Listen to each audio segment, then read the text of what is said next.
Student, welcome in Parwaz institute. आज हम the cold war era का सेकंड वीडियो आपके सामने लेकर आए हैं, जिसमें हम एरिनाज ऑफ कोल्ड वॉर के बारे में पढ़ेंगे। एरिना का मतलब होता है रणभूमि। यूएसए एंड यूएसएसआर दोनों एक दूसरे को मारने के लिए, एक दूसरे से आगे निकलने के लिए और दुनिया की सुपर पावर बनने के लिए इनडायरेक्ट कई बार जंग लड़े हैं।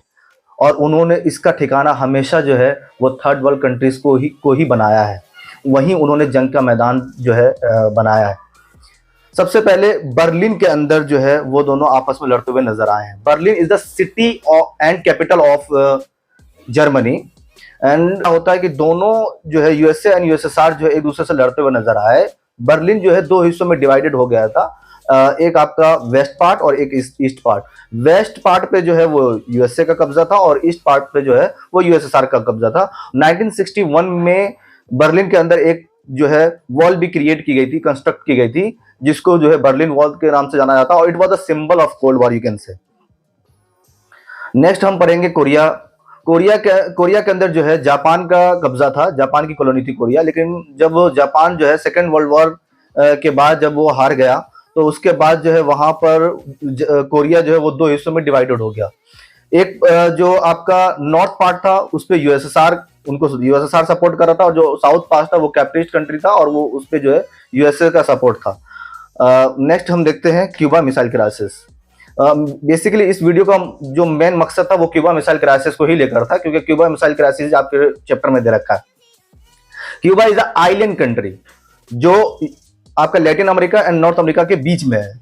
तो क्यूबा जो है, क्यूबा मिसाइल क्राइसिस जो है वो कोल्ड वॉर का सबसे बड़ा और खतरनाक इंसिडेंट में से एक माना जाता है, क्योंकि क्यूबा मिसाइल क्राइसिस जो हुआ ये इसने पूरी दुनिया की सांसों को रोक दिया। क्योंकि ऐसा लग रहा था कि कहीं ऐसा ना हो कि थर्ड वर्ल्ड वॉर हो जाए, क्योंकि अगर वहां पर थर्ड वर्ल्ड वॉर होता तो ये दुनिया में ह्यूमन बीइंग का जो है, इंसानों का एग्जिस्टेंस खतरे में पड़ जाता। उसका रीजन क्या था कि ऑलमोस्ट यूएसए एंड यूएसएसआर ने जो है वो न्यूक्लियर बॉम्ब का डेवलपमेंट कर लिया था और ये बेसिकली क्यूबा का जो है, क्यूबा के अंदर जो है न्यूक्लियर बॉम्ब ही तैनात किया गया था। तो न्यूक्लियर बॉम्ब को लेकर ही काफी ज्यादा डिस्प्यूट बढ़ा था और इससे क्या होता है कि अगर ये वर्ल्ड वॉर में कन्वर्ट होता तो ये लोग न्यूक्लियर बॉम्ब जरूर यूज करते और एग्जिस्टेंस ऑफ ह्यूमन बीइंग जो है वो खत्म हो जाता। आप देख सकते हैं किस तरीके से जो है मैं यहाँ पर आपको बताने की कोशिश कर रहा हूँ कि किस तरीके से जो है वो क्यूबा मिसाइल क्राइसिस का जो इवेंट था या इंसिडेंट जो था वो पीक ऑफ कोल्ड वॉर कह सकते हैं इसको। Cuba is a socialist country. वहां के जो लीडर का नाम था वो फिदेल कास्त्रो था और जो यूएसएसआर के लीडर का नाम था उस टाइम पर वो निकिता खुश्चेव थे और जो यूएसए के लीडर का नाम था वो जॉन एफ कैनेडी था। पहले क्यूबा जो है वो एक आइलैंड कंट्री जो कि यूएसए के बिल्कुल करीब है।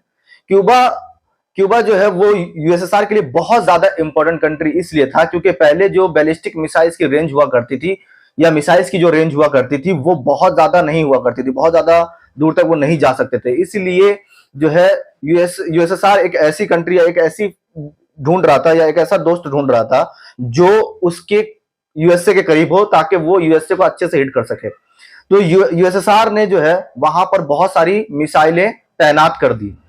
बाद में जब यूएसए को इसके बारे में पता लगा, 3 हफ्ते के बाद उनको पता लगता है कि यहाँ पर जो है किस तरीके से यूएसएसआर ने यहाँ पर मिसाइल जो है वो तैनात कर दी है। इसकी वजह से वो काफी ज्यादा बौखला जाता है और वो क्यूबा को चारों तरफ से घेर लेता है और उसके बाद जो है यूएसएसआर की जितनी भी जो है शिप्स आ रही होती है उन सबको रोकने के लिए पूरी कोशिश करता है और रोकने में कामयाब भी हो जाता है।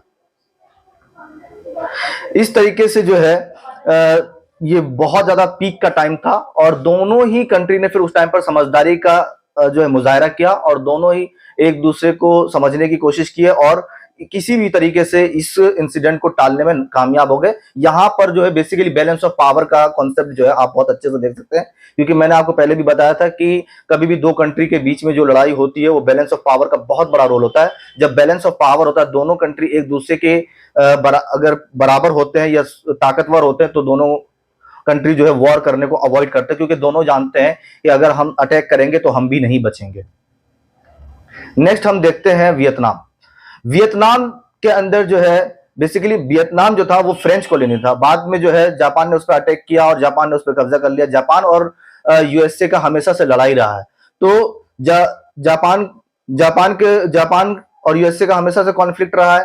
तो यूएसए यहाँ पर एंटर करता है। यूएसए इसलिए एंटर करता है क्योंकि वो चाहता है कि किसी भी तरीके से कम्युनिस्ट का जो है वहां पर इम्पैक्ट ना बढ़ जाए, और इसकी वजह से जो है वियतनाम और अमेरिका के बीच में काफी ज्यादा यहाँ पर लड़ाई होती है। तो ये भी एक बहुत बड़ा जो है एरिना आप कह सकते हैं। नेक्स्ट आपका है अफगानिस्तान। पाकिस्तान के अंदर जो है 1979 से 90 गवर्नमेंट एस्टेब्लिश होती है, लेकिन वो जो डेमोक्रेटिक पार्टी होती है जिसका नाम पीडीपीए होता है, वो जो है सोशलिस्ट या सोशलिज्म को काफी ज्यादा सपोर्ट करते हैं, और वो काफी ज्यादा रिफॉर्म्स करते हैं। तो अफगानिस्तान के अंदर क्या होता है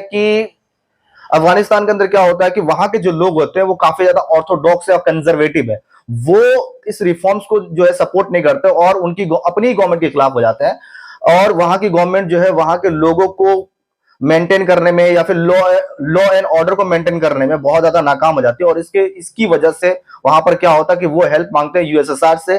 फिर यहाँ पर अमेरिका को गुस्सा आता है, और अमेरिका जो है वो किसी भी तरीके से चाहता है कि यहाँ पर कम्युनिज्म का या यूएसएसआर का जो है प्रभाव ना बढ़े। इस वजह से उनको रोकने के लिए ये जो है आतंकवादियों को, जैसे मुजाहिदीन वगैरह को जो है ये काफी ज्यादा सपोर्ट करते हैं और हथियार देते हैं, ताकि किसी भी तरीके से वहां पर यूएसएसआर को भगाने में कामयाब रहे। तो ये भी डायरेक्ट या इनडायरेक्टली जो है एक दूसरे के सामने आते हैं, यूएसए और यूएसएसआर, और जंग का मैदान जो है आपका अफगानिस्तान बन जाता है। तो ये भी एक एरिनाज ऑफ कोल्ड वॉर का कह सकता है। और अदर एरिनाज भी रहा, जैसे कॉन्गो क्राइसिस रहा है, अरब कॉन्फ्लिक्ट रहा है, फिर ईरानियन रेवोल्यूशन रहा है, ठीक, और हंगरी के अंदर भी जो इंसिडेंट देखने को मिले। तो बहुत सारे बेसिकली एरिनाज हुए हैं आपका कोल्ड वॉर के टाइम पे। तो कोल्ड वॉर के टाइम पे डायरेक्टली जो है भले ये लोग ना आए, लेकिन इनडायरेक्टली कई बार एक दूसरी लड़ाई किया है, इन्होंने जंग लड़ी है, और जो है और हमेशा जो निशाना बनाया है वो थर्ड वर्ल्ड कंट्रीज को ही बनाया है, थर्ड वर्ल्ड कंट्रीज को ही टारगेट किया है।